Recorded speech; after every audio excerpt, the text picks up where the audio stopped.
You would have to be living under a rock not to have heard the blowback from the Watts report being released yesterday. It was called everything from shaming, unethical, just disgusting. Well, Albo was posed the question that had he intervened or would he intervene within the Victorian ALP? And Albo's response where he said that his intervention stamped out Victorian ALP corruption. Now, we also need to ask, is Albo gilding the Lilly? And how much truth is there in what he's saying? Or is he simply delusional? As far as corruption goes, Albo needs to answer questions about his involvement in the ongoing ICook Foods saga. So joining us today, who would be better than Ian Cook himself, Director of ICook Foods, Mario Beeks, Security Consultant and author of Blood and Soil, John Heron, Solicitor and Advocate of Victims of Crime, and Ryan Smith, the Victorian Liberals Shadow Minister for Planning. Welcome, guys. Morning. Morning. Ian, let's start with you. What do you have to say about Anthony Albanese's, our Prime Minister's explanation that he says he's helped stamp out corruption within Victoria's ALP? So it comes across to me very much like he's taken a leaf out of Daniel Andrews' playbook. It's what you do once your party and your organisation's been caught out and you're in exactly the same faction as Andrews, is you lie on a lie. And sooner or later he will get caught out, but at the moment it's just look straight in the camera and tell them that wasn't you, that's him. And when it comes to Andrews, well, that's an even bigger discussion, because yesterday what Daniel Andrews did was absolutely trash the Westminster system. He said, I take full responsibility. Now, if I steal a car and I tell the police that I take full responsibility for the theft of the car, whether I actually did it or didn't do it, I'm the one that gets locked up. What he's saying is, I take full responsibility. I'll change the laws for you now that you've caught me, but I'm going to keep my job. So, you know what? All he did was confirm the corruption that is within the left of the Labor Party. And, you know, the good people of the Labor Party need to wake up and actually call it out. And then Albanese, if he wants to be a Prime Minister for all Australians, he needs to do more than just give lip service to, oh, well, I did. No, call a conference, get the president in, and then have someone like Andrews disendorsed. What about you, Ryan? What do you say to this?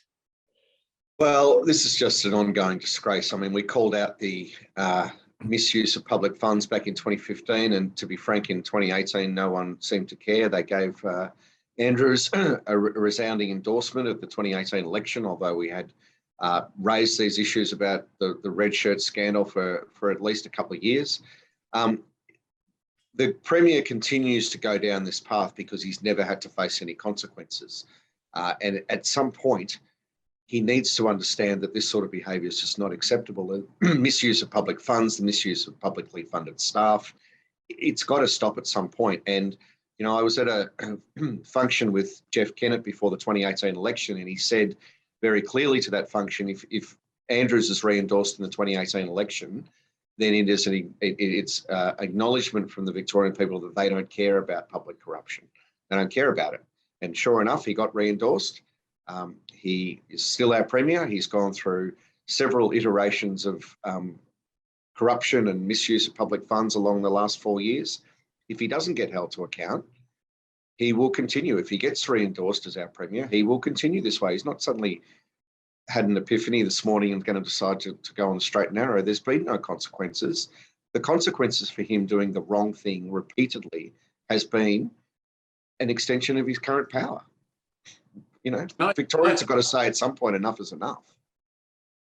Can I add to that? The problem I have with it is that Andrews is able to do what he's doing because he's stacked all of the whole of the system that would keep him hold him to account: the police, the judiciary, IBAC, and even the ombudsman. I mean, we wouldn't have this report if Somyurek hadn't forced it on the ombudsman.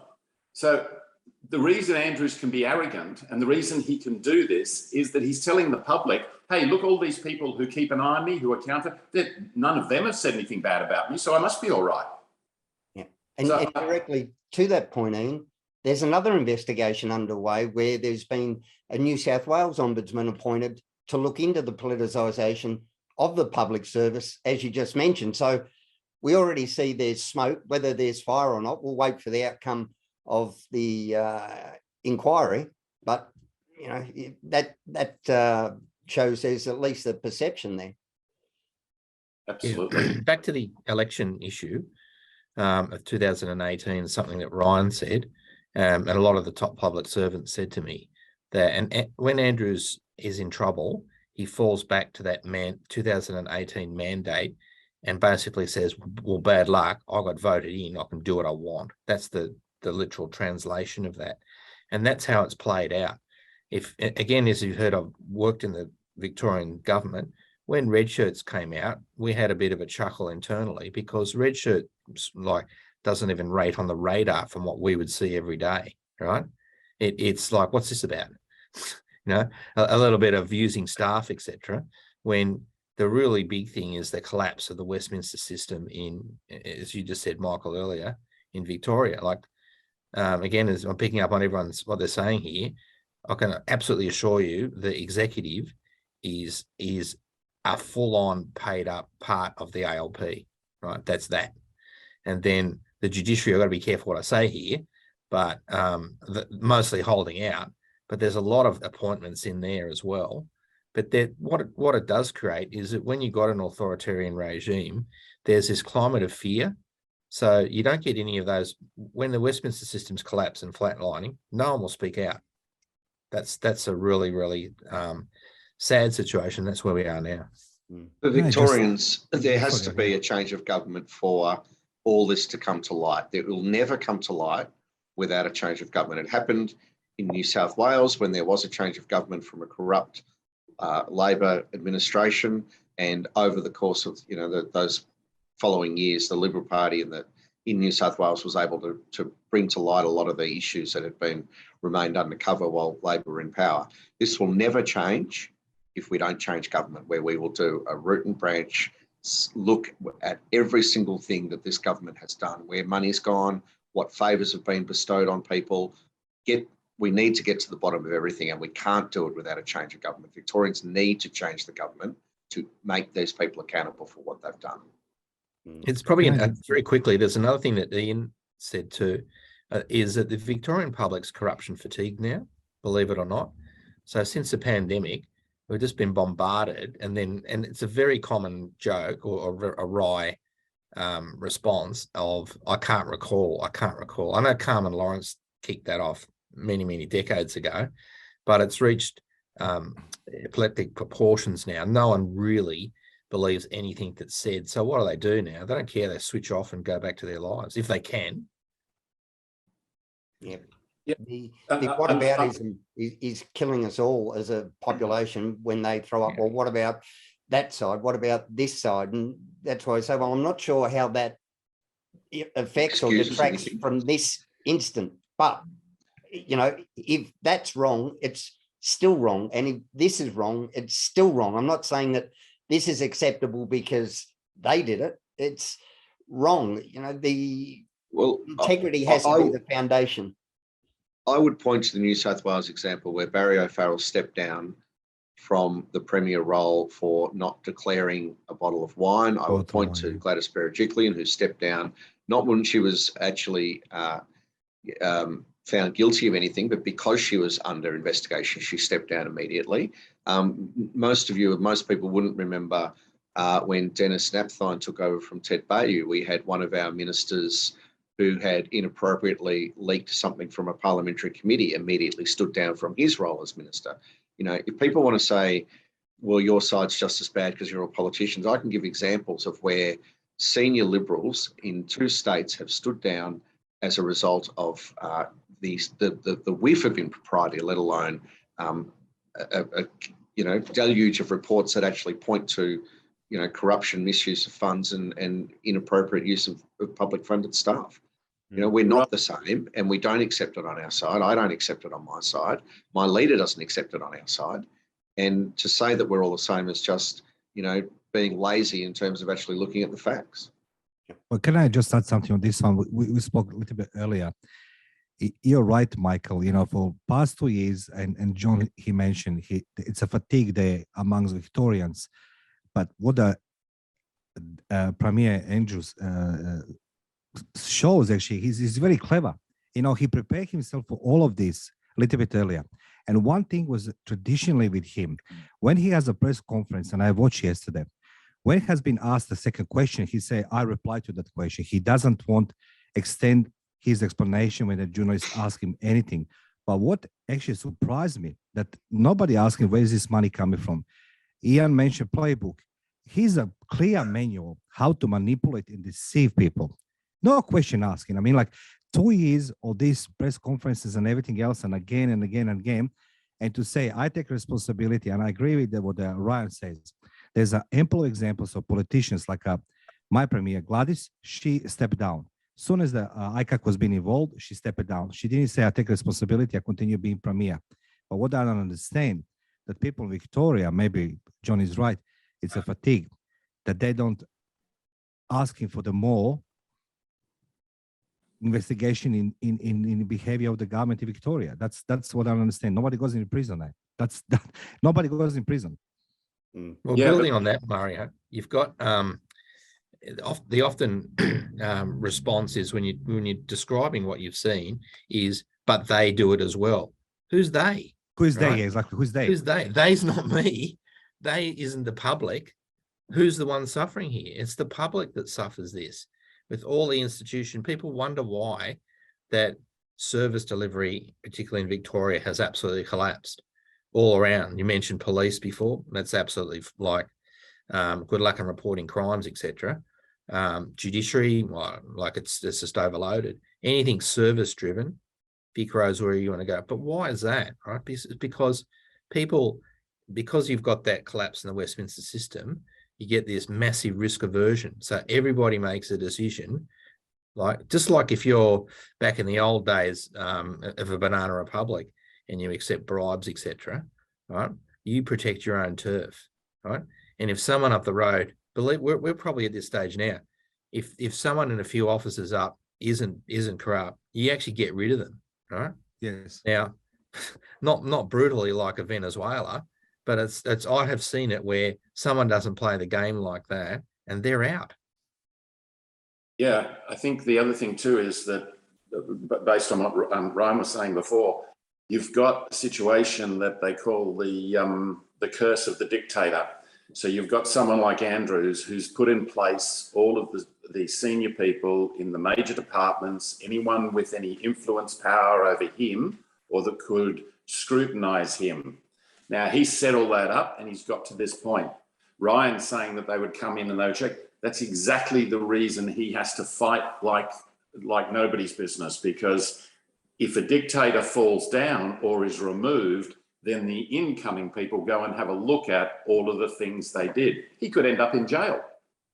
So the last thing he needs is to lose the next election. This guy fight tooth and nail.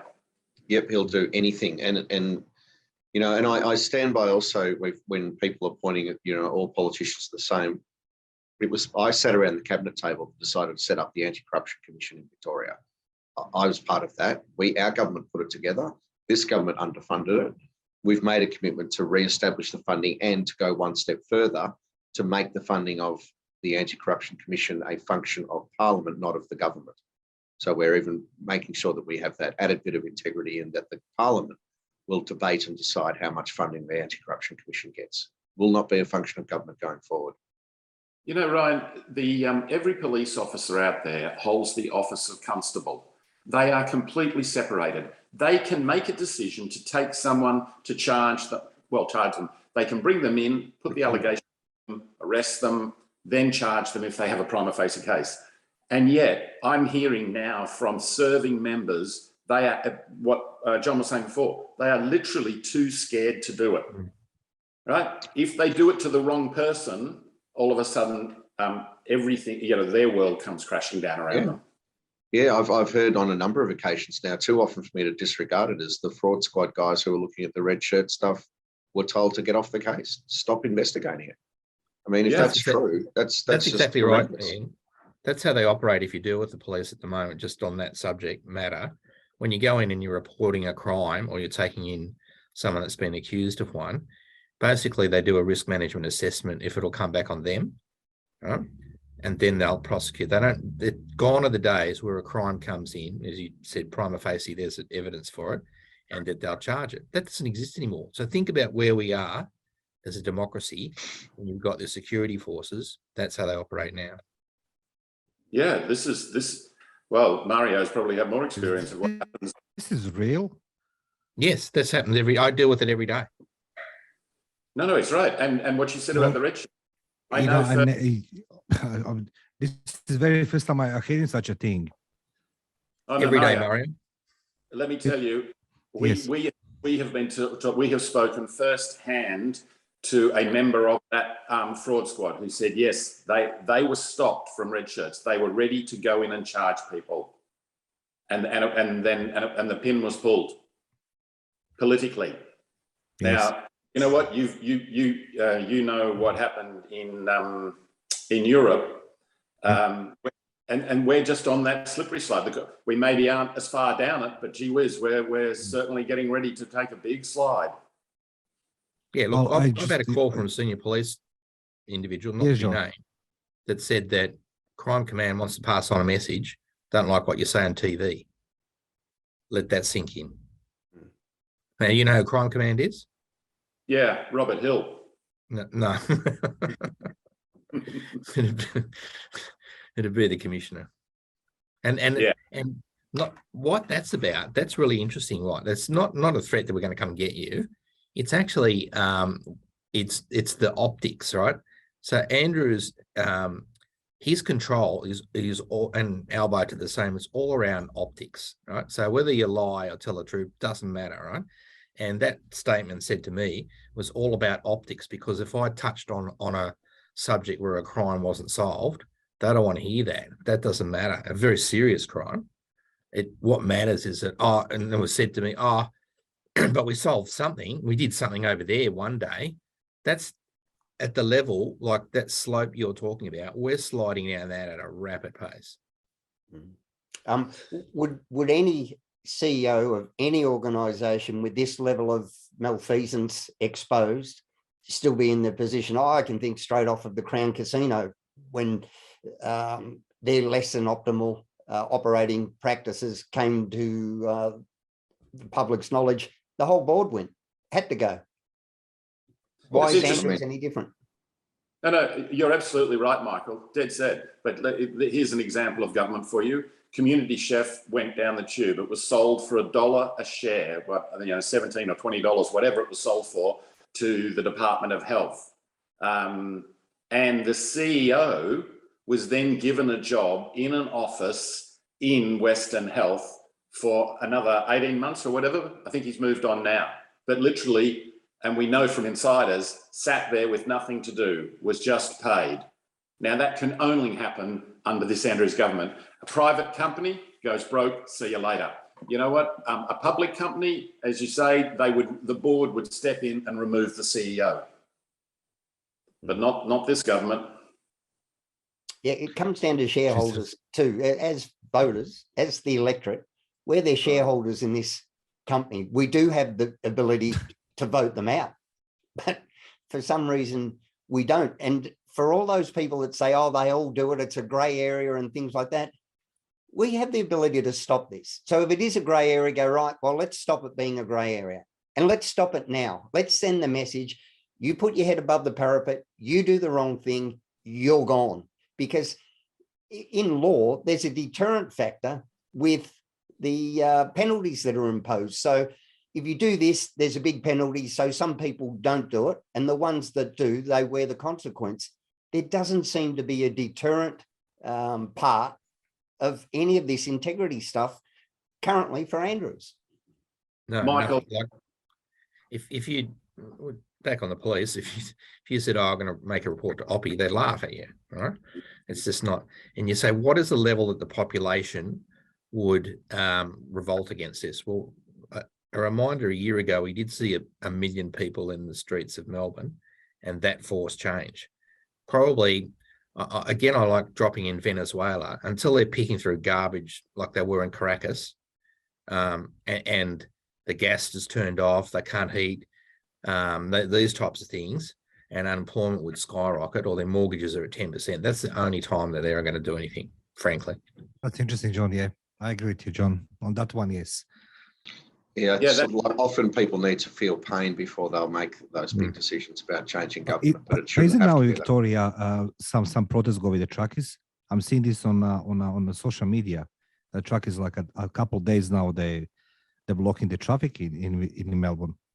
Yeah, that was over. Their government contracts pay them $1.82, I think it is, for each litre of diesel. The government refuses to increase it, even though at the moment I think the truck drivers are saying it's around $2.40 a litre of diesel, and they're locked in on those contracts. So suddenly a blowout when it's a small business person, when it's a family man that's got $500,000 worth of equipment trying to feed his family, suddenly we can be firm on the price.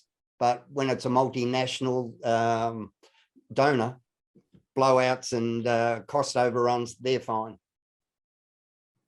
So that's what it is about. Okay. Yeah. So where to from here? And let's be clear. Again, Andrew says he was aware of, he knew of, but he had no personal knowledge of. The Watts report says this has been going on for decades. Andrews has been the leader for 12 years. He's had the Red Shirts report for 18 months. And now he's saying he will take steps to, he'll accept all of the recommendation. There was absolutely nothing stopping him putting these recommendations in place beforehand, was there? For someone who has such a tight control of every single part of his government and beyond, it is not feasible or believable for him to state that he didn't know particulars. I mean, he's just, surely people can see that it's just not feasible for him to make that statement with any shred of credibility. Yeah, look, he's the eye of the storm. That's that simple. And as Ryan said, he knows everything that's going on. During the pandemic, he was briefed every morning for quite a bit about everything. Hotel quarantine, who was working. Of course, he fronted up to the inquiry. Only he knows this, of course, but he said he didn't know anything. So an individual like that didn't know anything, you'd actually have to ask what's going on.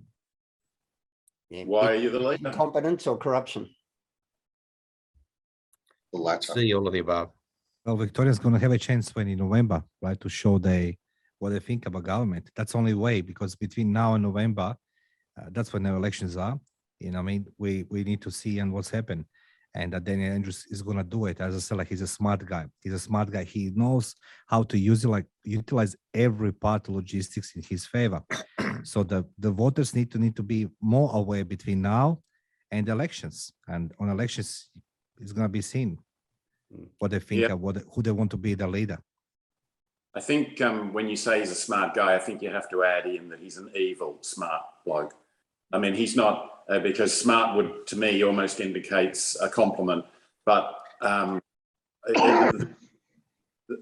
mean, the removal of Daniel Andrews should be paramount in everybody. I mean, and you know what? 5 years ago, I believed in the system. 5 years ago, I believed that the separation of powers was there. My experience in the last few years has really, really shaken my whole belief system. That's an excellent point you make too there, Ian. One of the things that stood out for me was Robert Redlick's statement, and I'll paraphrase because I'll mess it up, was one of the most disturbing parts about the whole episode was to see people who were inspired to enter politics for the right reasons being disillusioned and dismissed and not having their chance to make an effective contribution to the party. So this stuff actually fosters more of this stuff, because those who have those morals don't go anywhere, and those who have the unethical morals rise up. You would be amazed to sit in Parliament and see, in the face of us raising, the opposition raising triple O failures and the health crisis, blah, blah, blah, the sycophants on the other side, the backbench who just cannot believe that their leader can do a thing wrong, that just is fawning adoration of him from them shows me exactly what you've said, is that anyone worth their salt is just not doing politics. But those who have this adoration for their leader just get it ushered in for a free ride into Parliament in these safe seats so that he gets that. I mean, he plays to the backbench when he answers questions. He revs them up. It's almost, cult-like, the way that they just stare at him. I mean, it's just extraordinary. And not one of them gets up and actually makes the point that maybe things aren't going quite as well as what the Premier is saying. But it's the level or the calibre of people coming into Parliament on their side is just not there. The intake in 2018 was just, as I said, a bunch of fawning sycophants who just don't dare to challenge him or actually believe that he's, the saviour of us all. Mm. That's a worry. That's a big worry. It's a huge worry. We've got to wind it up. They become apologists for the government in their electorates rather than representing their electorates back to government. Yeah, well, Yes, That's just not the way the system should work. we've got to wind it up there, guys. But we'll finish this with November, and there's that old saying: the standard you walk past is the standard you condone and that you foster. So whether you're left or right, there's right and wrong. And so if you want to be able to hold your party up as these are great, these are the best, then they've got to have some values. There's got to be a rule. It's not a win at all costs. There are values associated with. So we'll leave it there, guys. And thanks so much for your time, and we'll reconvene next week. Thanks, Michael. Good to see you all. Thank you.